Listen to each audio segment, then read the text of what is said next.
Eu sou o Fred Neri, supervisor de mergulho fundo, fiscal de operações de mergulho. Apresentando aqui um novo canal do meu amigo Alex, o canal Papo de Mergulhador. Tem uma entrevista minha no canal, a gente acabou de fazer.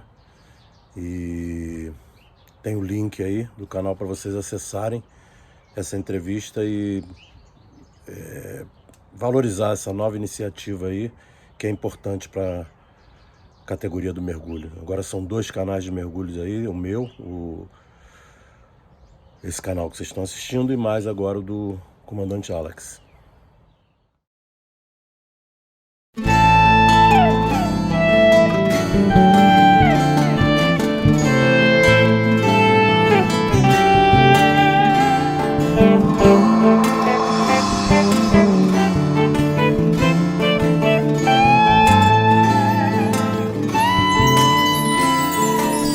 O tempo voa, o tempo não parece nem passou. Será que sumi?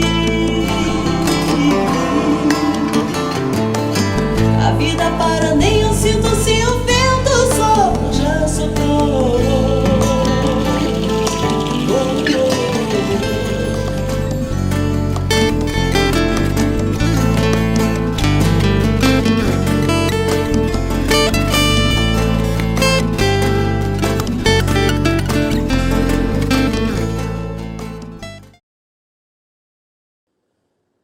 Grande Fred, boa tarde, meu amigo. Boa tarde, Estamos meu aí grande parceiro. estamos inaugurando aí o canal Papo de Mergulhador. O objetivo é trazer aí o pessoal que foi importante no mergulho, tanto do passado quanto da atualidade, tirar algumas lendas aí que ficaram, desconstruir algumas ideias novas que estão surgindo também, né? Tentando abafar aí o valor do pessoal da antiga, né? A importância que o pessoal da antiga teve no mergulho. E hoje eu tenho o prazer de falar com o meu amigo aí, Fred, inaugurando aí esse papo. E a gente vai ter um papo descontraído, Fred. É contar a história aí do passado, do presente, o que a gente precisa melhorar no mergulho, o que você tem vivenciado aí fora que poderia ser usado aqui dentro. Lembrando que o teu universo é do mergulho saturado, né? Você galgou tua carreira ali, entre curso de marinha, entre cursos nas empresas, pegou aquela época que o mergulhador fazia curso na empresa também, e tu chegou a exercer até a função de superintendente e que trabalhou muito como supervisor, né? Então, a gente queria ouvir aí a tua experiência, a tua vivência, enfim. Se apresenta aí, meu irmão, se apresenta aí, porque se eu for falar, aí eu vou sempre esquecer alguma coisa do teu currículo. Beleza. Bom, boa tarde aí para todo mundo. Para mim é uma honra estar sendo o inaugurador, vamos dizer assim, do canal. É uma satisfação muito grande, né? E deixar bem claro que você é uma pessoa que eu tenho no maior respeito. A gente já conversou várias vezes sobre isso, né? Inclusive dentro da sua passagem na DPC, eu acredito que tenha sido, na minha visão, foi um dos melhores oficiais que teve dentro da DPC, que são 2, eu considero 2, você e o comandante Rocha, que eu acredito que fizeram bastante pelo mergulho brasileiro. Bom, a situação Bom, começar primeiro por uma breve apresentação minha, né? Eu trabalhei no mergulho profissional por mais de 35 anos, né, em offshore, tanto já incluído mergulho no Brasil e no exterior, né? Atuei tanto no mergulho raso quanto no mergulho profundo, tanto como mergulhador e supervisor em ambas. Atuei também como superintendente em quebra-galho, vamos dizer assim, nunca assumi a função totalmente. E aqui fora, atualmente, estou trabalhando como consultor, né, e mas diz, não seria bem gerenciando, ajudando em gerências de projeto, dando algumas opiniões em projetos a serem implantados, né? A minha preocupação com o mergulho Brasil, atualmente, já não é atual. Ela vem desde quando ainda atuava aí dentro do país. Muitas das coisas que estão ocorrendo hoje em dia é o que a gente pode chamar de tragédia anunciada. Isso foi dito não só por mim, como por diversos outros profissionais da área que alertaram que isso ia chegar ao ponto que chegou. Acredito que está realmente numa situação bem crítica. Não que não existam profissionais competentes atualmente, existem. Eu cheguei a trabalhar com várias pessoas novas que são realmente competentes, mas o problema é que o nivelamento por baixo, exercido pelas empresas e pela contratante, levou a um caos que, para retornar, eu acho um pouco difícil. Eu acho que você não consegue contornar isso em curto prazo. Isso seria de médio a longo prazo, né? Porque eu acredito que o procedimento de mergulho que ocorria na época em que eu iniciei era mais adequado, era uma coisa mais rígida, né? E a própria contratante, né? Vou te dar um exemplo. Você chegava numa saturação, eu vou te dar até exemplo de uma saturação, de uma operação que estava tendo no Stena Mariano, se eu não me engano, ou Maio ou Mariano, se eu não me lembro exatamente qual dos dois, que eram navios iguais, em que numa única saturação, numa única saturação, numa única operação, né, de mergulho fundo, eu vi saírem 6 mergulhadores. O cara não ia bem na água, a própria contratante falou: tira esse aí, não serve. O que ocorre? Começou a haver uma ingerência, vamos dizer assim, da própria categoria, né? Isso via sindicato, via a própria categoria que reclamava que a contratante não poderia agir dessa maneira. Eu discordo. Eu acho que não só pode, como deve. Porque ela está contratando, ela tem o direito, sim, de escolher o profissional que ela quer que trabalhe para ela. Mas essa política de que a Petrobras ela não pode se envolver e determinar quem vai mergulhar ou não. Eu dou como exemplo, por exemplo, você contrata uma empresa para fazer obra na tua casa e um dos funcionários é um cara que não te agrada. Eu acho que não tem nenhum problema você, como contratante, falar: não quero esse cara aqui. E não tem que dar satisfação, né? Por que não quer? Né? Outra coisa que eu vejo, que houve um abrandamento, eu não posso dizer a nível de marinha, porque eu não estou acompanhando, mas houve um abrandamento na rigidez de aceitação de uma pessoa, de um mergulhador como profissional. Ou seja, o índice de reprovação, na minha época, não só nas escolas militares que eu participei, bem como nas escolas civis também, na própria empresa, quando as empresas davam curso, a rigidez era muito maior do que a que existe hoje em dia. O que eu acho é que está havendo porque a linha é muito tênue. As pessoas criticam muito, por exemplo, os cursos, e eu não vejo que o problema seja o curso. Eu entendo que o problema seja a cobrança. Os cursos eles seguem os parâmetros determinados pela Marinha, ponto. Aquele parâmetro tem que ser seguido. E eles acredito que estejam sendo seguidos. O que ocorre é que a cobrança, né, ele é mais acochambrado. Então, por exemplo, no curso de Marinha, um cara que não tivesse a capacidade, ele não entrava na minha turma. O início deve ter sido em torno dos 40, e desses 40, já falando por alto, que eu não me lembro, mais de 35 anos atrás, né? Já na fase inicial ali do Malte, já uns 10 nem iniciaram, né? Naquele filtro inicial ali já saíram. Então vamos lá, que começaram a turma com 30 e poucos alunos, né? Uns já foram eliminados logo ali nos testes iniciais, e desses 10 saíram formados, né? Você não vê isso acontecer nas escolas atualmente. Eu não sei a Marinha como é que está acontecendo, mas você não vê. Os caras entram, eles vão sair formados, né? Eles vão sair. Então tem segunda chamada, tem isso, tem aquilo. Isso não existia na minha época. Você tomou pau, é pau, amigo. Fora não tem condição, acabou, né? E eu acredito que os testes físicos, eles deveriam ser mais rígidos do que são atualmente, né? Eu, inclusive, sugeri, numa época em que eu fui diretor do sindicato, eu sugeri à Marinha, e isso com a aprovação da diretoria do sindicato, a criação de um órgão similar à OAB, porque nessa ocasião estavam sendo pleiteadas a formação de muitas escolas, então isso estava havendo uma briga na categoria muito grande. Não pode liberar a escola, e eu era a favor de que fosse liberada as escolas. Eu falei, cara, pode ter quantas escolas tiverem, não importa. O que importa é a cobrança final. Então, se você tiver da mesma maneira que a faculdade de Direito, tem várias espalhadas pelo Brasil. Você só vai ser advogado se você passar pela OAB, tiver a carteira da OAB. Então, eu sugeri algo similar, né? A diretoria achou conveniente, e isso foi proposto através de ofício.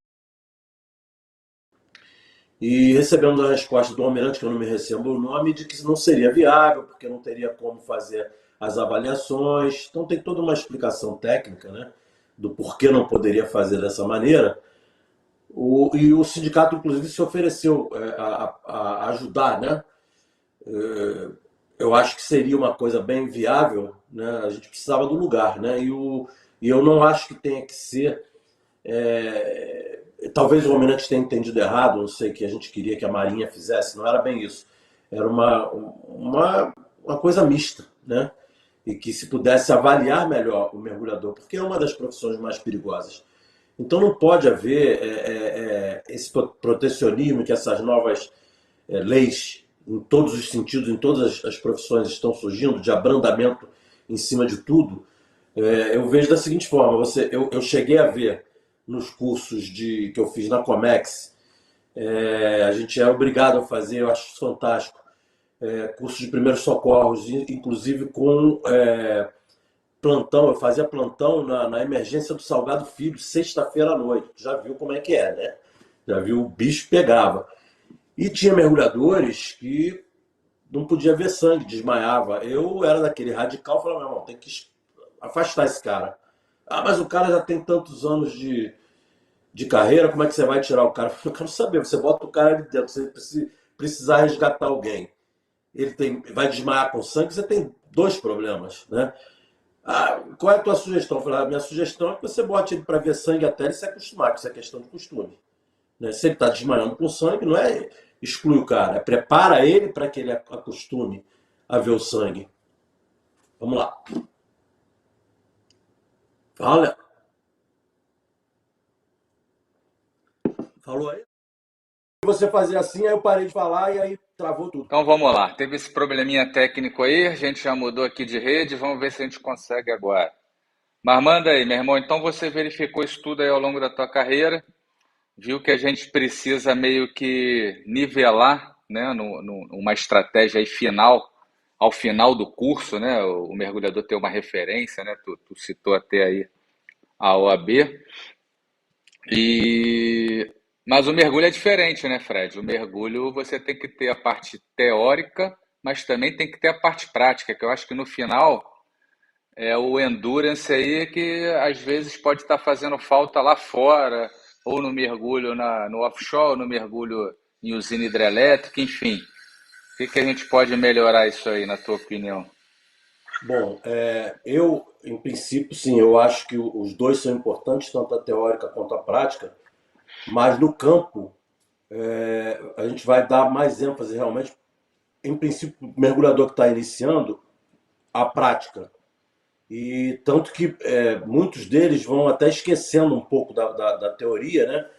Porque a gente enquanto mergulhador não lida tanto, né, com a parte teórica. Isso vai passar a vir mais para o pessoal que está ligado como técnico de saturação ou supervisor, né, de mergulho, que vai entrar mais a parte teórica também. Mas no caso do mergulhador em si, o que eu vejo o maior problema é na prática, né? Tem muitos que vêm com uma teoria boa. Eu acho que o curso em matéria de teoria eles são adequados, acredito eu. Posso estar enganado, mas acredito que sim. O grande problema é exatamente na atuação de campo, né? Falta de aquacidade, falta de preparo adequado para situações de emergência, a calma necessária para uma situação de risco. Isso não existe. Eu vi muito problema, por exemplo, isso até tem a ver com legislação, né? E fica difícil de mexer nisso. Mas é algo que deve ser revisto. Por exemplo, os Mas, treinamentos. Fred, Oi, isso é comum em qualquer profissão, né, cara? No meu ver, isso é comum em qualquer profissão. O problema do mergulho, né, eu diria, o agravante, é que às vezes o cara se depara com uma situação que ele está entre a vida e a morte. É exato. diferente de um cara que está no escritório, né, que pode errar, pode aprender. No mergulho, não, cara. Às vezes você já está numa situação lá com um mês de profissão que você está entre a vida e a morte. Eu cito um caso. Eu periciei um acidente, acho que foi o primeiro acidente que eu periciei. Foi lá em 2007, numa usina hidrelétrica em Itajaí, que o garoto simplesmente ele entrou, mergulhou numa corrente, né? Na verdade, ele não teve nem critério para dizer, não, aqui eu não mergulho. Mas ele se viu numa situação de uma corrente forte. Na época, mergulhava com valvulinha, né? Não tinha esse critério de ser proibido na Norman. E a válvula saiu da boca dele, mas estava presa na cintura. E ele morreu afogado na superfície, com a água batendo na cara dele. E assim, um clássico exemplo de falta de aquacidade, né, cara? Porque a água ficou batendo na cara dele, ele com a valvulinha na cintura presa, poderia ter pego aquilo ali colocado na boca, virar de costas para a correnteza e ficar respirando até o resgate. Mas o cara morreu na superfície. Então, é um exemplo clássico, né, de que a aquacidade faz falta e o mergulhador inexperiente, às vezes, não tem tempo de pegar a experiência adequada antes de vivenciar uma situação de perigo, né, que ele fica entre a vida e a morte. Mas é isso, mas continua aí, vamos lá. Não, afirmativo, você está coberto de razão nesse ponto que você colocou. E é exatamente esse risco é que eu, por exemplo, como supervisor, tinha pavor de pegar um cara novo, porque na minha época existia a figura do estagiário a bordo, né? Hoje em dia não, você pega um cara recém-formado e ele já vai para bordo como um profissional da equipe, né? A contratante, ela não tem que aceitar, não, mas esse mergulhador é mais fraco. Não, ela está pagando uma equipe de profissional. A responsabilidade é da empresa que está enviando e ela tem que ou abrir a vaga para esse estagiário ou não querer jogar essa responsabilidade para a contratante. O que ocorre é que eu vejo é que o problema é mais sério porque não envolve apenas a falta de capacitação do mergulhador, né? Que a grande maioria que chega a bordo, como você falou, ele vai passar de repente por uma situação de emergência que ele não vai ter como sair daquilo porque não foi treinado para aquilo. Eu tentei colocar a bordo, fui proibido, entre aspas, pela empresa. Eu fazia os treinamentos como se fossem reais. Eu não avisava, eu simplesmente criava uma situação que, por exemplo, se o mergulhador tivesse que resgatar, quer dizer, o bellman tivesse que resgatar um mergulhador, o mergulhador sabia que era um exercício, mas o bellman não, né? Eu fazia como uma situação real. Eu fui chamado a atenção na empresa por estar fazendo isso, que eu poderia causar um acidente a bordo, tem razão a empresa nisso aí. E aí o que eu fiz? Porque a empresa falou, eu não quero que você faça mais isso. Bom, eu mitiguei a situação da seguinte forma: no DDS inicial da minha empresa, da minha equipe, eu colocava se alguém da equipe não tinha alguma coisa contra em fazer os exercícios dessa maneira. Quando havia alguém que era contra, eu respeitava aquilo e avisava. Os outros que não eram, nós fazíamos os exercícios como se fossem reais, de repente, né? Fazia o exercício. E eu acho que é a melhor maneira, né? Porque você realmente vai botar a adrenalina necessária para ver se o cara tem capacidade e se ele não tiver, você tem tempo de adestrá-lo, né? Até Não é porque o acidente, né, canal. cara, não avisa, né? O acidente não Oi? manda mensagem. O acidente não Exato. manda mensagem, ele acontece. Exato, Mesmo que, né, já tenha sido provado que o acidente ele não ocorre por acaso, né, vem numa sequência de falhas. Mas essas falhas muitas vezes estão ocultas, né? Ou é o exato. caso de uma falha escancarada, né, de um acidente que eu periciei também no offshore, que a máscara do cara estava com falta de manutenção visível, né, com peças danificadas ali a olho nu, e mesmo assim o pessoal mergulhou no offshore com aquele equipamento, né? Hoje isso não acontece, né? Bom, hoje não acontece com a Petrobras, mas nas terceirizadas aí eu ainda vejo que tem algumas coisas a serem melhoradas aí. Mas Pois é. o acidente não avisa, o acidente simplesmente acontece. Mas vamos passar o tema, que isso é uma questão interessante, depois a gente pode até falar mais sobre essa questão aí da qualificação final. Mas, Uhum. cara, me diz aí uma experiência positiva tua aí, ao longo da tua carreira aí, desses mais de 30 anos que você atua no mergulho, uma experiência positiva assim que você queira relembrar e passar aí pro pessoal. Mas assim, em que sentido? De resolução de acidentes, de operação? Como assim?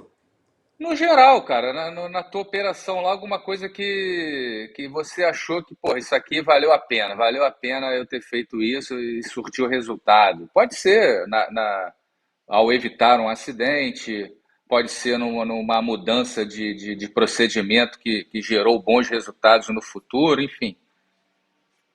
Bom, tem duas situações, né? Uma que ficou marcada realmente pela forma de condução das operações que não era o que eu estava acostumado a ver, foi a operação realizada na Nigéria, numa empresa mista da Nigéria com a Inglaterra, na qual a gente teve um problema no sino e quando subiu o sino, estava já na troca de turma, né? E a equipe anterior, né, que eu pegava no turno da noite.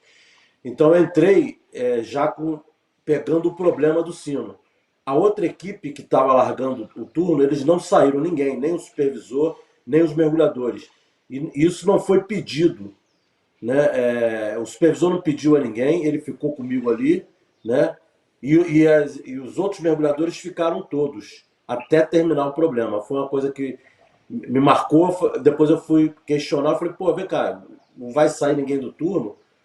Ele falou, não, amanhã, o próprio outro supervisor falou, não, amanhã a gente desconta isso, acorda mais tarde, mas a gente tinha que resolver o problema. E é melhor todo mundo junto, né? Eu achei fantástico, isso não acontece. Eu nunca vi acontecer uma coisa dessa no Brasil, né? O cara quer sair daquele, joga o problema para cima do outro. O que eu estou querendo mostrar com isso é a paixão em fazer o trabalho, em ir para bordo para realizar uma operação, né? Isso eu acho que é primordial em qualquer profissão, né? Você fazer aquilo. Não é só, não, eu estou ali porque eu estou ganhando meu salário, eu tenho que cumprir o que está na marca ali do meu horário, né? Não, o pessoal ficou, aquela vontade, aquele. Não, eu vim aqui para fazer uma missão e eu vou cumprir essa missão, vou fazer. Se está dando problema, o problema é de todos. Então eu Cara, achei fantástico, tu fantástico. Assim. falou uma coisa aí agora que me chamou a atenção, né? A gente não vê isso no Brasil, né? Hoje em dia, enfim, ou na tua época também já não via. Você não acha que isso passa por um pouco da desvalorização da profissão aqui no Brasil, cara? Porque às vezes eu vejo o pessoal reclamar de salário e eu pergunto, faço até pergunta indiscreta, vem cá, cara, salário do mergulhador offshore.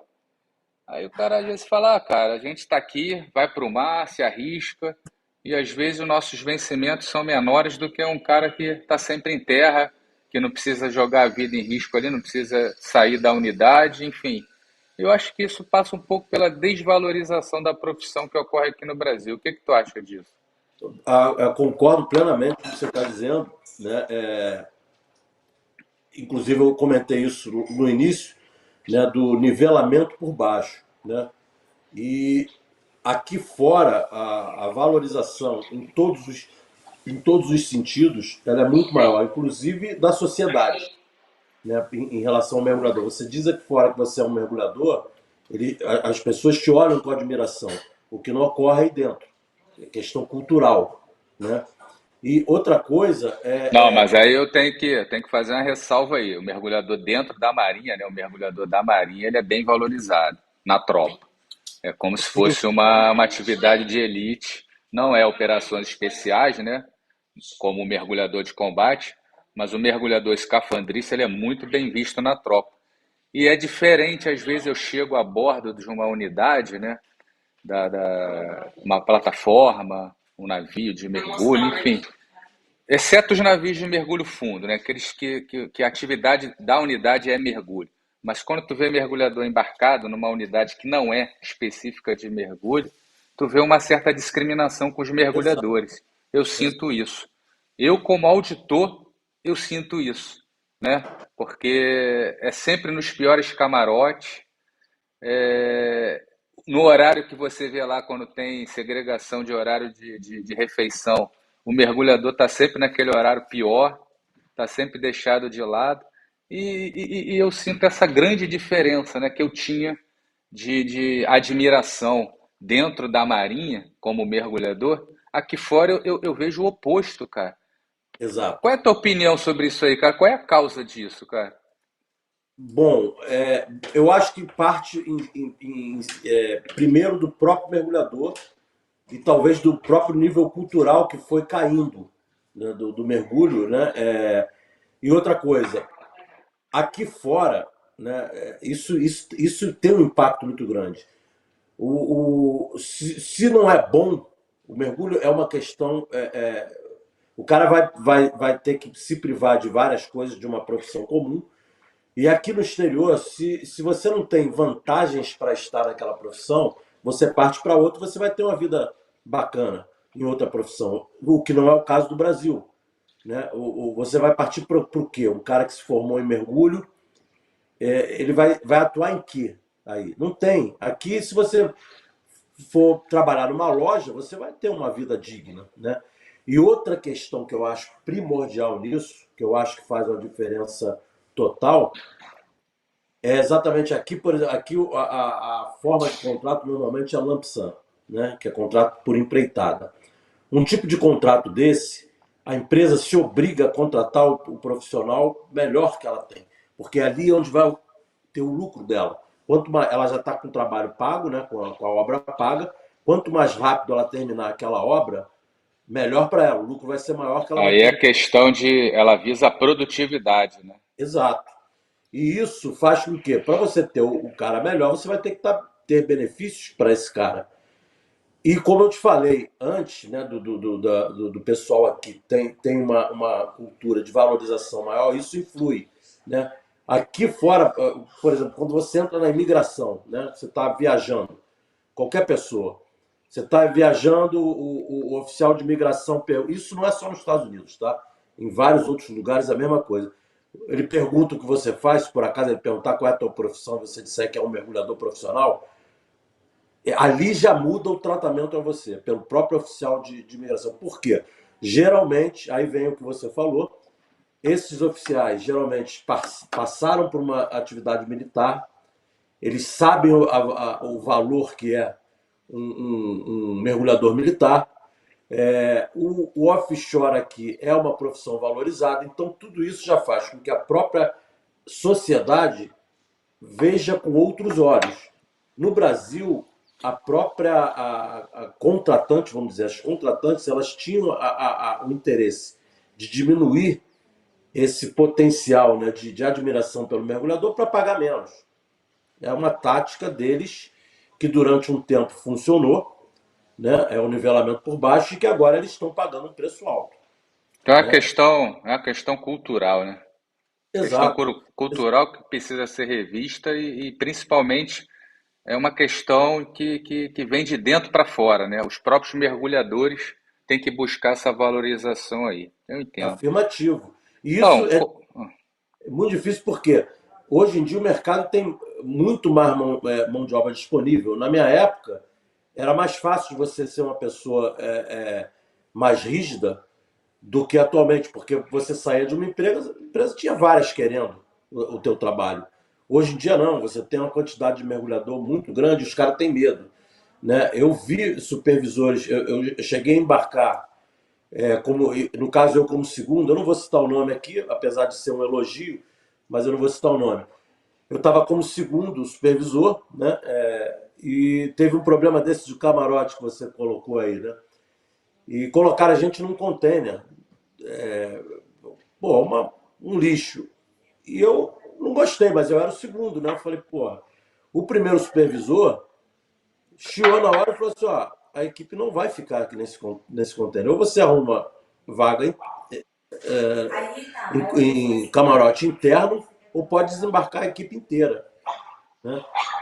Isso deu uma confusão danada. Aí, na hora ali, o cara já ganhou minha admiração total, né? E eu apoiei ele. E tinha gente da equipe criticando, querendo ficar, porque estava preocupado com o salário e não sei o quê, e que ia dar problema na empresa.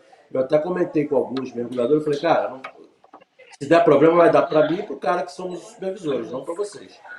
Vocês têm que seguir as ordens que nós estamos determinando aqui, né? E é o que eu estou querendo colocar, sabe? O próprio mergulhador se submetendo a ficar. E o resultado disso, eles arrumaram o camarote, Mas passou para isso aí tem fora. dois pontos, né, Fred? É a união do grupo e a liderança, né? Teve dois expoentes aí que você citou, que são, acho que, características essenciais para um mergulhador, que é a liderança e o espírito de corpo, né, de união lá. Cara, a gente estava falando da experiência positiva e acabamos indo aí para negativa. Então, queria ouvir aí a tua. Qual é uma experiência negativa que marcou o teu trabalho, né? Alguma coisa assim que pode ter gerado um acidente, que pode ter colocado um mergulhador em risco, enfim, alguma experiência negativa que você lembra aí. Bom, eu tive alguns problemas a bordo, inclusive eram situações que fizeram com que, de certa forma, eu fosse um pouco mal visto por algumas pessoas, mas que acabaram, eu não tenho como dizer que foram negativas, porque a própria supervisão, apesar de eu, como mergulhador, questionar algumas situações e eles forçarem a barra, mas eu era do tipo de mergulhador que, se eu estou achando que não está seguro, eu não vou fazer, eu não quero saber qual é o resultado. Me manda embora, faz o que você acha melhor. Minha vida primeiro. Então, as situações que eu tive que poderiam causar algum problema, eu questionei, houve reclamação da supervisão, do superintendente, mas que eles ou viram a minha razão e tudo ficou numa boa, né? Não teve problema nenhum. Eu também não fui demitido por isso. Eu acho que é até cultural, né? Da própria função do cara pressionar, porque aí que está a questão. Determinadas pessoas, quando ela reclama de alguma coisa, dependendo do supervisor, o cara sabe, ó, se esse cara está reclamando, tem alguma coisa errada, né? Ele confia, né, no teu tato. Eu vou te dar até um exemplo aqui de uma situação causada por mim, um erro meu, e que eu achei bacana é exatamente essa parte de confiabilidade, né, de você como profissional. Você sabe lá a parte de oxigenação do sino. Você tem as duas válvulinhas, você tem a janela, né? Você abre a válvula 1, aí o cara fala, pô, faz 10 make-up de oxigênio, você abre uma, fecha. Por que isso? Para que você tenha um controle da oxigenação que está ocorrendo dentro do sino. Na prática, a grande maioria dos mergulhadores mais experientes, a gente abre as duas e calcula mais ou menos o tempo aqui. E o que aconteceu comigo? Eu esqueci. A porra, fui fazer outra coisa, porque o supervisor chamou, eu estava saturado. Eu fazia sempre dessa forma. E nesse momento, pô, colhe umbilical, alguma coisa nesse sentido. Eu larguei aquela porra aberta e, pô, a PPO2 foi lá em cima, né? Aí o supervisor ele perguntou, pô, meu irmão, o que houve aí? Aquela confusão, a PPO2 está alta e papapá. Aí o superintendente falou que ia fazer um relatório, né? E aí o supervisor falou, pô, cara, pô, é o Fred que tá lá, o cara, pô, profissional do cacete, o cara é nosso camarada. Aí ele falou, então vamos fazer o seguinte, vamos fazer um teste. Vamos ver, pergunta ele o que aconteceu. E se ele não mentir, se ele não começar a arrumar historinha, a gente mata o assunto aqui. Né? E se ele vier com caô, a gente vai botar essa porra pra frente. Aí o supervisor foi e falou, pô, Fred, o que que houve aí? Eu falei, meu irmão, o que que houve é que eu larguei as duas abertas aqui, esqueci, costumo fazer isso normalmente, sei que tá errado, e foi isso que aconteceu. Né? Morreu o assunto ali. Aí depois eu fui saber que o superintendente falou, porra, gostei da resposta dele, o cara não tentou culpar, porque quase todo mundo faz isso. Né? Não, tu entrou numa outra qualidade que eu vejo aí que o mergulhador tem que ter, que é a sinceridade, né? Exato, exato. Então eu vejo isso como uma situação negativa minha, né? E que passou para um lado positivo, é da Sim. credibilidade que eu tinha. É a postura, né, cara? Você Ele ser tinha vindo. verdadeiro, falar a verdade, né? Isso Exato. também, Isso é às vezes, eu primordial, sinto né? falta. É primordial Mas vamos lá, bicho. Porra, é excelente. Esse vídeo tá bem educativo até. No final, eu vou te fazer uma pergunta aqui que tem a ver com o tema e tem a ver assim, no final eu chego lá. E vamos acelerar porque o tempo também já tá, tem muito assunto. Tu falou do mergulho saturado, eu lembrei de um outro tema que a gente pode abordar depois, né, que é esse gap que o Brasil tem vivido aí sem operações de mergulho saturado, né? Isso pode ser um problema depois para a continuidade das operações, né? Eu vejo isso com certo temor, porque você ficar muito tempo sem realizar a operação, quando tu volta a realizar, tem um gap ali, e eu posso citar exemplos de até da Marinha, né? Quando a gente bota um navio para fazer uma reforma, para docar, quando o navio volta a operar, meu irmão, ele entra num ciclo de adestramento, porque você tem que adestrar a equipe toda para deixar aquele navio em prontidão novamente. E acho que isso vai ocorrer com o mergulho fundo também, mas esse é assunto para uma outra entrevista. Eu queria te Eu perguntar concordo agora, contigo. cara, queria te perguntar agora quem você tem como referência na tua profissão, cara, na nossa profissão. Quem você viu que te inspirou, que te deu bons exemplos, que seria uma referência na profissão para você? Bom, vamos lá. Isso é até complicado falar, porque às vezes a gente pula algumas pessoas, né, importantes. Mas eu tenho principalmente o Clóvis Humberto, né, o falecido Ratão, que foi o cara que me deu a mão no início de profissão, me ensinou muito, né? E então é o primeiro, né? E aí, junto a esses, tem vários, por exemplo, Cristiano Cruz é um cara que eu realmente tenho como um parâmetro pela capacidade de comando dele a bordo, de montar as equipes. Foi um dos. Eu até fiz uma entrevista com ele agora recente, que eu frisei isso. Não desmerecendo os outros superintendentes, mas ele tinha uma capacidade de harmonia, né, de harmonizar os conflitos naturais de um pessoal embarcado. Naquela época que eu fazia meus adestramentos a bordo, né, quando eu fui para a DPC, que eu assumi essa função lá de encarregado da divisão de mergulho, eu acompanhei uma operação, que ele era o superintendente, se eu não me engano, e você era o supervisor. E eu vivenciei esse espírito de liderança dele, a tranquilidade, enfim. Isso aí eu sou testemunha. O primeiro eu não conhecia, cara. O primeiro era mergulhador só, né? E o Cristiano, é, quer dizer, eu trabalhei muito tempo com ele, né? Aí tem também, por exemplo, Jaime Brito, que foi um cara que eu aprendi muito com ele, né? Tanto no mergulho raso. O Jaime Brito, vamos dizer que foi o meu guia como supervisor de mergulho raso, né? E tem outras pessoas que que a gente embarca com muita gente, né? E acaba aprendendo, né? O Mário Melo, por exemplo, é um cara que eu tenho na mais alta estima, porque eu aprendi muita coisa com ele. Jaime Brito, eu já fiz algumas vistorias com ele. Ele era superintendente de uma empresa que eu não lembro agora. Também, porra, tenho boas referências dele. E o Mário Melo nem se fala, né? Mário Melo é conhecedor do assunto. Inclusive, eu conversei com ele hoje e já chamei ele para bater esse papo de mergulhador também, porque eu acho que ele vai ter boas experiências para trazer para a gente aí.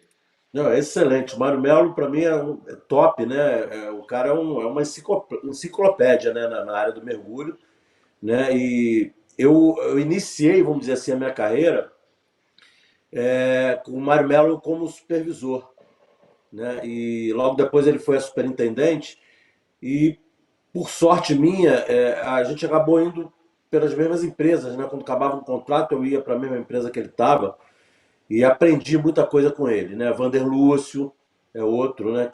Então tem uma gama de pessoas aí e fora mergulhadores também, né? É, Às vezes até mais novos, né, do que eu cheguei a aprender alguma coisa, né? Agora tem uma pessoa que eu realmente acho que ele tem uma influência muito boa também em relação a mim, como mergulhador, foi o João Carlos Serra. Você não deve ter conhecido ele, né? Foi um mergulhador que ele me mostrou muito, não na parte técnica, mas ele conseguiu muito me frear no meu ímpeto agressivo, e eventualmente às vezes eu partia para brigas com supervisores e tudo sem necessidade, e esse cara conseguia me mostrar um lado que a gente conseguiu o mesmo resultado. É claro que eu não conseguia alcançar o nível dele, mas eu tive isso sempre como um guia, tipo, vou tentar chegar ali, que eu achava fantástico, né? Ele fazia a mesma coisa que eu fazia, só que numa tranquilidade, era tão soft que a coisa fluía com melhor. E comigo, como eu era mais agressivo, não vou fazer isso porra nenhuma, porque isso já dava problema. Ele, não, mas espera aí, vamos conversar, não é bem assim. Você me fez lembrar do Werner, né? Que o Werner Krauss fez esse papel comigo, né? Ele era da DNV e eu era da Marinha, então eu ia vistoriar uma empresa e às vezes eu via coisas erradas lá, né? Quase sempre, né? Tu vai fazer uma vistoria, tu vê muita coisa errada. E aí eu já chegava, enfiava o pé na empresa e interditava. E aí o cara ia chorar com ele, porra, Alex, olha só, tem coisas que dá para, não tem um mecanismo, não tem uma ferramenta que você dê um prazo para o cara cumprir, desde que não seja algo muito grave, é claro, porque tem um contrato ali no meio, você interdita uma obra, é uma coisa que pode ter grandes proporções, então ele me deu uma, uma questão de bom senso também, né, cara, no meu trabalho lá, que não era, que também não adiantava tu ser muito rigoroso e você afastar as empresas, porque aqui no Brasil, tu sabe, o cara acaba se afastando da autoridade e faz coisa errada, né? Vai partir Exato. para a ilegalidade. E às vezes é um cara que quer trabalhar certo. E eu acho que eu consegui um pouco disso aí, trazer as empresas para perto da Marinha para que eles ajudassem até no cumprimento das normas, né? Acho que isso aí foi uma grande sacada do Werner aí nessa questão aí comigo. Mas vamos lá. É, o Fechou aí tuas Werner, referências? o Werner tinha realmente um procedimento, pô, muito bacana, né, nessa parte de fiscalização dentro de um parâmetro bem conveniente, né, assim, para resolver o problema e não causar um problema ainda maior. Eu Sim. achava bacana. Meu amigo, eu vou finalizar com você com uma pergunta agora, que eu acho que é muito importante, principalmente nesse tempo que a gente vive, né? Que está faltando referências, tem referências sim, porém a gente vê às vezes com tudo, né?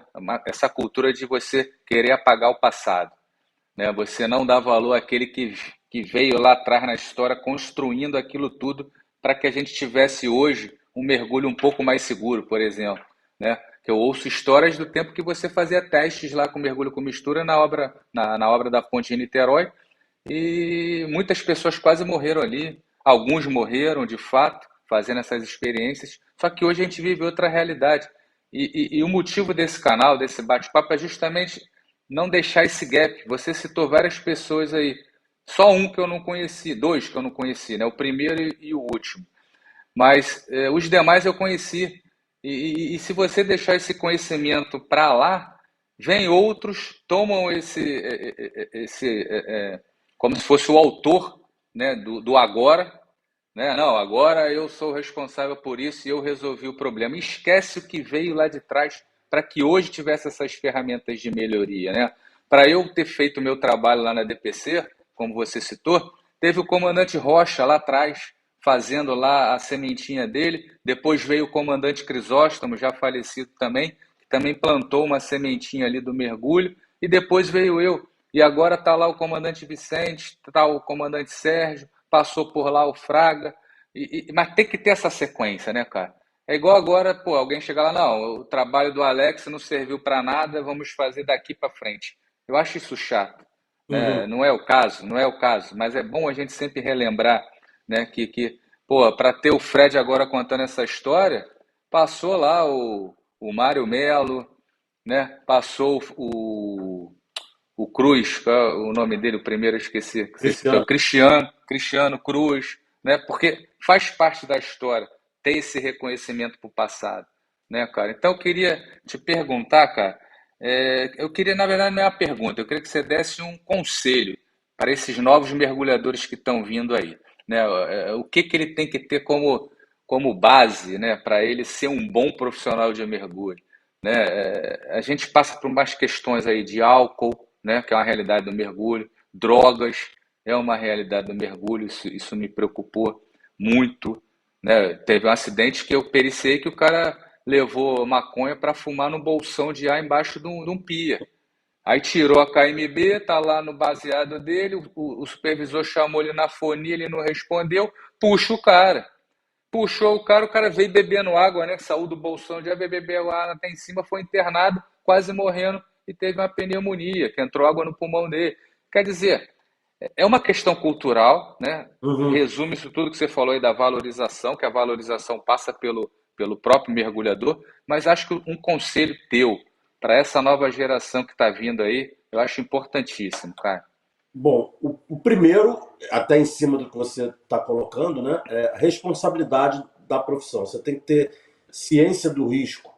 E você pode fazer o que você quiser fazer, você quer beber, quer fumar, você tem o seu tempo para isso, não ali, não durante o trabalho. Né? É uma profissão de extremo risco. Então, primeiro ponto, responsabilidade. Né? O segundo é você saber ponderar todo o risco que você está correndo, né? E não aceitar simplesmente que você está recebendo uma ordem. Ah, não, vai lá e mergulha sem o capacete. Ninguém vai, né? Então, é saber exatamente, conhecer a legislação. Ninguém conhece. Você pega um mergulhador novo, o cara não sabe. Isso é um Legislação. ponto importante que, para você ponderar, você tem que ter conhecimento e você tem que ter bom senso, porque senão você vai virar um agitador. Você não vai Exato, conseguir nada e só vai agitar ali e arrumar confusão. Então, isso que exato. você falou é importantíssimo, cara. Então, é isso aí, conhecer a legislação. Aí entra aquela parte da teoria, né? Que você aprendeu muita coisa. Uma coisa básica que você aprende no curso de mergulho que não está sendo feito hoje em dia, planejamento. Foi a primeira coisa que eu aprendi na Marinha, que uma operação de mergulho tem que ser extremamente bem planejada. Você não vê mais isso. Né? O meu início de trabalho, né, cada mergulho que a gente ia fazer, o superintendente passava um escopo de toda a operação, toda, até qual estojo que você vai pegar, onde está esse estojo, onde vai colocar, tudo desenhado. Né? Hoje em dia não tem. Eu cansei de fazer mergulho lá, desde que eu ia saber o que eu ia fazer quando abria a porta do sino. Né? Entrava para dentro, tô lá conversando com o Bellman, abria, pô, qual é o trabalho? Não vejo isso com bons olhos, não vejo. Né?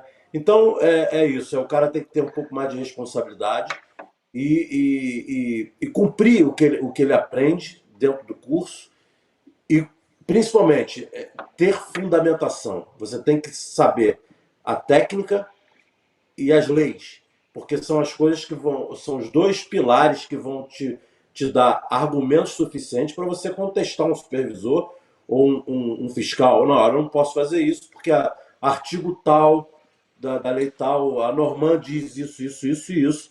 Eu não posso. E uma coisa que eu acho que mudaria um pouco o mergulho, o esquema do mergulho, era, primeiro, sanção para os que descumprem, não só empresa e contratante, mas também o mergulhador. Ele ser punido por ele estar descumprindo normas, leis, boas práticas de mergulho, porque o fato dele descumprir, ele pode estar gerando um problema para terceiros. Né? Ele sai vivo, mas mata um companheiro. Então, o Sabe o primeiro que ponto, que tu falou aí? responsabilidade. Oi? O que que tu falou aí que é importantíssima a questão da escola, você cumprir aquilo que você aprende na escola de mergulho. Um ponto, cara, que eu vejo, mas isso é quase que unânime, né? O Sardinha tem que estar equipado, pronto para intervir. Aqui É fica. difícil você Agora, ver o mergulhador de emergência pronto e equipado, tá? É aqui fica. difícil. E os caras ficam pau da vida, hein? Eu Fica. falo isso porque às vezes eu faço consultoria para a usina, né? Contratado pela usina hidrelétrica para dar subsídios ali pro técnico de segurança do trabalho, né? E, e, cara, tu não vê o Sardinha. Aí tu pede pro Sardinha ficar equipado, o cara fica pau da vida. Pô, tá muito quente, tá não sei o que. Cara, eu entendo como equipado é só a máscara no colo ali. Depois que faz o check-in, bota a máscara no colo. Precisou, só coloca a máscara e vai para a água. Então tem que ficar na Exato. sombra, tem que ver um lugar para ele sentar, joga água nele. Enfim, é só um exemplo que eu falo, Uhum. cara, você tem que cumprir o que você aprende na escola. Mas vamos lá, resume aí, quais são os conselhos aí? Você falou responsabilidade, Responsabilidade, conhecimento total da legislação e das técnicas básicas de mergulho, procedimentos, né? Tanto da Norman quanto das normas da empresa. Você tem que conhecer. Você está trabalhando numa empresa, você tem que saber a norma da empresa, né? Saber os procedimentos operacionais daquela empresa. Então, são os três pilares, né? Que você tem que seguir. Né? A parte da legislação é importantíssima, que é o que vai te dar maior suporte, né, para isso tudo. E a responsabilidade, no caso, né, porque a responsabilidade ela envolve não só você, a equipe inteira, né? De você saber que um erro por falta de responsabilidade, tudo, e essa responsabilidade envolve uma série de coisas, não é só a parte de fazer um mergulho que você sabe que não deveria fazer. Essa parte mesmo que você falou aí do cara tá fumando, né? No cinete. Irmão, o cara pode fumar quantos ele quiser, ele tem um momento de folga dele. Ele faz, no momento de folga, ele faz o que ele quiser da vida dele. No momento ali do trabalho, ele tem que ser rígido naquilo que ele está fazendo, né? e tu No falou momento uma de... palavra aí, rígido, né? E é um outro exemplo que eu daria, né? Um outro conselho para os mergulhadores. O mergulhador, cara, ele é quase um atleta. Porque você Isso cai aí. na água, tem correnteza, nem sempre você vai só, vai ser puxado pelo umbilical. Você tem que lembrar que você tem que ir até o local de trabalho e vai rebocar o umbilical, né? Nem sempre a correnteza vai estar a favor desse movimento que você está fazendo. E o mergulhador tem que ser quase um atleta, sim. Eu bato nessa tecla, até porque eu também sou profissional de educação física, cara, e eu sempre bati nessa tecla, cara. O mergulhador é um atleta. É um atleta, pô. Você colocar um capacete pesado, colocar cilindro de emergência, se equipar todo, descer ali num cinete, pô, teu pescoço balançando ali o tempo todo. Tua musculatura tem que estar forte, cara. Chegar lá embaixo, tu vai bater perna, vai trabalhar com o braço para cima, vai dar cambalhota, vai ser jogado para um lado para o outro. Cara, o cara tem que ser um atleta também, né? Tem que estar treinado, né? Tem que estar treinado. Não quer dizer que o cara que não tem rigidez física vai ser um mau profissional, longe disso. Mas eu acho que faz parte da cartilha, né, do bom mergulhador, ele possuir uma rigidez física, ele se preocupar com essa saúde física aí. Mas, Afirmativo. cara, E tem uma coisa aqui, só para finalizar, que eu acho importante. Algumas pessoas vão ficar chateadas do que eu vou falar aqui, mas paciência, é o meu jeito de ser. Na minha época, o padrão do mergulhador vinha muito do militarismo, né? Não só os mergulhadores de marinha, mas como a grande maioria do pessoal que começou a carreira na minha geração, serviu. Ele era paraquedista, ele era comanf, não era um mergulhador de marinha, mas ele veio do meio militar. Então eu acho que a passagem pelo meio militar faz a diferença sim no procedimento operacional de mergulho. Hoje em dia é mais fácil de você se safar do serviço militar, que não era na minha juventude, quase todo mundo servia. Eram raros os que conseguiam escapar do serviço militar. Então, eu acho que isso fez uma grande diferença no padrão de mergulhador. Né? mas Fred, eu tenho visto isso aí nas escolas, sim, cara. Pelo menos acho que eu acompanhei agora, né, nesse ano, né, que foi a Divers University e a Mergulho Pro. Eu tive a coincidência de ter turmas lá, né? E às vezes vídeos também que eu vejo, o pessoal da Mergulho Pro tem se preocupado um pouco com essa questão da endurance também, né? É óbvio, né, cara? Não pode ser igual ao militarismo, né? Porque militarismo, a minha turma também começou com 33 e terminou com 10. Então, você não, se você fizer isso aqui fora, a empresa não sobrevive, né? A escola de Uhum. mergulho é uma empresa. Mas o Renato, lá em Santos também, eles têm se preocupado com isso. Eu não acompanhei esse último ano do Senai, mas eu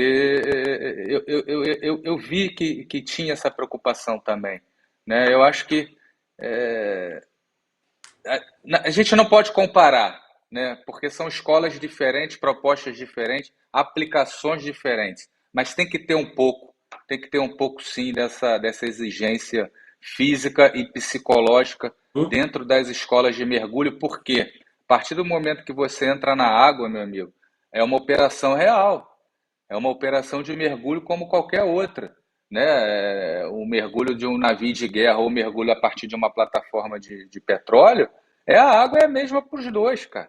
Uhum. Tem correnteza, tem seres marinhos, tem a unidade interagindo com a ondulação do mar ali, então tem que ter essa parte de endurance sim. Mas eu tenho visto eles se preocuparem com isso sim. Não como é no meio militar, mas tem se preocupado sim. Mas sempre tem algo a melhorar, né, meu irmão? É o que É a uma boa gente fala, né? notícia saber disso. Uma boa notícia saber que Sim, eles sim. estão dando ênfase. Muito legal. Mas vamos lá, meu irmão. Foi um prazer falar contigo, te receber nesse canal aí, poder transmitir, né, a tua experiência para esse pessoal que está chegando, para esse pessoal que já passou um pouco, para esse pessoal que ainda está trabalhando, porque eu não era muito fã de rede social, de vídeos, mas isso é necessário. É Uhum. necessário porque outros estão vindo, né, com essa vibe aí, né, digamos assim, da tecnologia. Inclusive, eu vi um dia uma live aí de um cidadão que o cara, porra, era mentira em cima de mentira, entendeu? O cara falou que foi mergulhador da Marinha não sei quantos anos, que foi instrutor. Eu olhei aquilo e falei, pô, esse cara tá falando de mim? Falou que ia vistoriar equipamento. Eu falei, cara, eu não tô entendendo. Eu não estou entendendo, entendeu? Então, a gente vê que tem pessoas hoje que estão criando personagens, cara, no mergulho. Uhum. E isso é complicado, meu irmão. Ó, há quanto tempo que a gente se conhece, Fred? Primeira vez que eu vi você foi numa reunião do INCA. Acho que isso foi lá em 2008, 2009, 2010, sei lá. Olha quanto tempo já passou isso. Não, antes eu já tinha te visto no navio, né? Essa É, ocasião que eu falei que eu estava em treinamento lá, acompanhando a operação no mergulho fundo, e estava o Cristiano Cruz e você lá na operação. Tava o Vander Lúcio como superintendente também, enfim. Essas pessoas eu conheci em operação. Mas, cara, vão vir pessoas agora que ninguém sabe quem é. E aí o exato. cara, para se projetar, inventa mentira na rede social, cara. Uhum. E quem tá vindo, a referência é aquela ali. E o cara vai na onda, né? Vai na onda. É um espelho da sociedade, né? O mergulho é um espelho da sociedade. Então, tudo que acontece em qualquer outra profissão, em qualquer outra atividade, também acaba acontecendo no mergulho. E a gente tem que tomar cuidado com isso. Mas, meu irmão, muito obrigado. Se você quiser deixar algum recado aí, se despedir, fica à vontade. É, É, Depois eu eu, passo aí para você dar uma olhada de novo aí e a gente vai projetar isso aí para o pessoal conhecer o Fred Neri, que atuou como supervisor de mergulho fundo e hoje mora fora do país, mora nos Estados Unidos. então, agradeço aí também a oportunidade, né, de da gente bater esse papo. Eu acho, como você falou, é importantíssimo, né, a informação do que, o que foi no passado, né, e a preservação dos que criaram tudo que nós temos hoje em dia do mergulho veio dos que nos antecederam, né? Então é muito importante realmente essa parte do canal. Eu tenho um canal também no YouTube também, né? Trata dos mesmos assuntos. Divulga aí, divulga o teu canal aí. Que eu acho que Saturation eu já Fred, divulguei na minha rede social também. tá em inglês, né? Mergulhador de saturação Fred Neri, Saturation Diver Fred Neri. É um canal que tem tratando exclusivamente também de mergulhos, de papos de mergulho, com o mesmo objetivo seu. Eu acho fantástico você está entrando também nessa linha, porque só soma, né, mais um canal para a gente ter referências, né, do passado, do presente e que vão gerar bons frutos no futuro para essa geração que está chegando aí. Fantástico aí essa iniciativa tua também, que vai adiante. E agora já são dois, não tinha nenhum. São dois canais exclusivos de mergulho aí no Brasil, que é o meu e o seu. Fantástico, fantástico. Parabéns aí pela iniciativa. Beleza, depois eu vou te convidar de novo para a gente falar dessa questão do saturado aí, que está me preocupando. Beleza, um prazer. Forte Valeu. abraço, meu irmão. Fica com Deus.